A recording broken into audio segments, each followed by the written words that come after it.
The Overwatch Championship Series has been announced, and with it, the only org confirmed to be competing is Overactive Media, the owners of the Toronto Defiant. They have access to practically every player available. No one else is competing for contracts, no player is going to turn down money right now, and by keeping Kasoras alive and making him the only Overwatch player or staff with a job for the past few months, they don't even need to look for someone to build the team. They have set themselves up to make a game-breaking nuclear warhead level team with no one to stand in their way. Lock your doors, check on your loved ones, and convert all your money into gold, then hide it on the highest mountain peak you can reasonably get to, because worry not, even though this team could 1v1 the entire United States military, it's still the Toronto Defiant organization at heart. This storied franchise has always found a way to provide hours and hours of comedy special material for the past 5 years, day in and day out, and they once again will disappoint in some new unbelievable way. So with their roster being leaked by the often reasonably correct Varuna on Twitter, let's see who is next in line to square up against the Defiant Curse, starting with the NA core and then discussing their 2 Korean imports. First up is the undisputed best flex support in the region, RuPaul. He was a core component of Florida's success last season, has a world-class Baptiste, solid flexibility, and he's been there before. No one else in NA can look themselves in the mirror and say that they've been an impact player in the playoffs. In Season 5, Mikey, Mouse, Kaluge, and Dante all realized they weren't built for this. RuPaul though, this guy squared up to Shu and Twilight and made light work. If you search up peak performance flex support gameplay, you'll find Fielder for the first 3 pages of the search result.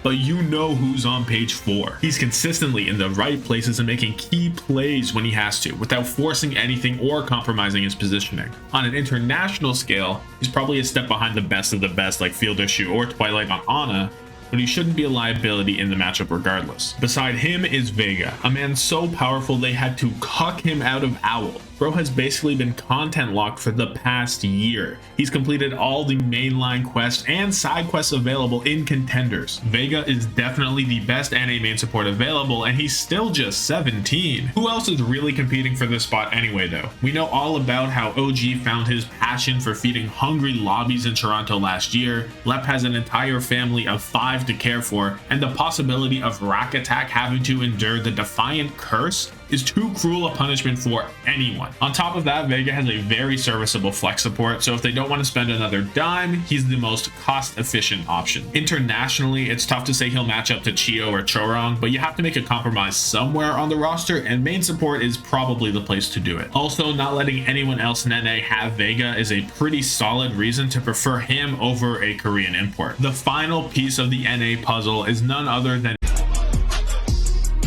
You gon' die. You gon' die.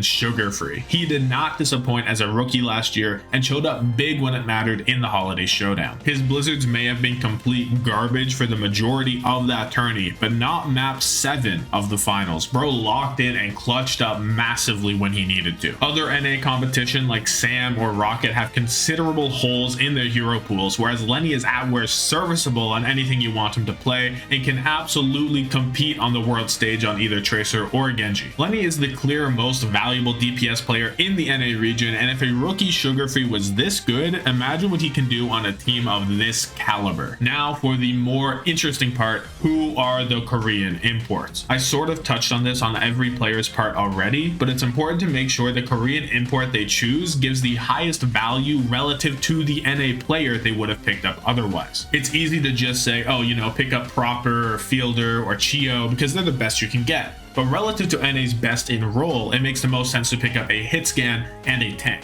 Sugar Free is a lot closer to a goated Korean flex DPS than Hydron or Seeker is to a goated Korean hit scan. So with that said, the most important pickup is someone. He is arguably the most important and best Overwatch player in the world. No one has shown to have anywhere near the level of flexibility as him, and with the game continuing to place importance on counter picking, he is the guy. Unless you're running Fearless and Hanbin, he's objectively the best tank line in the game. Even if a team does have both of them, someone is still better. He can easily swap between main and off tank within a map, while also being elite at these heroes in stagnant one comp beats all metagames. I don't think anyone needs me to glaze the 2023 MVP anymore. He's just the most talented option with a marketable personality, and he's already familiar with the mixed roster environment. It just makes too much sense. So to round out this super team, we have Merit. You might want to see Lip or Happy here, and while those two are more flexible onto the Tracer or Sombra,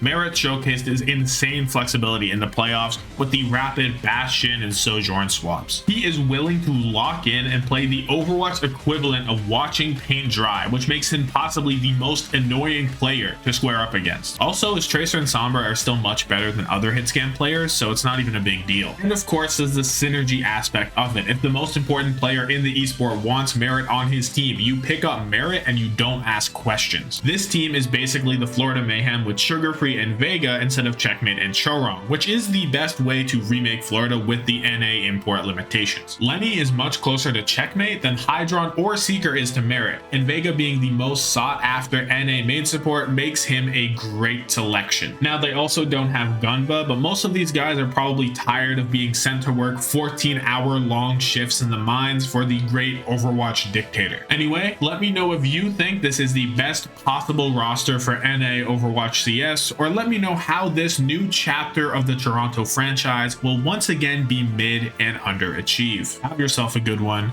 Deuces.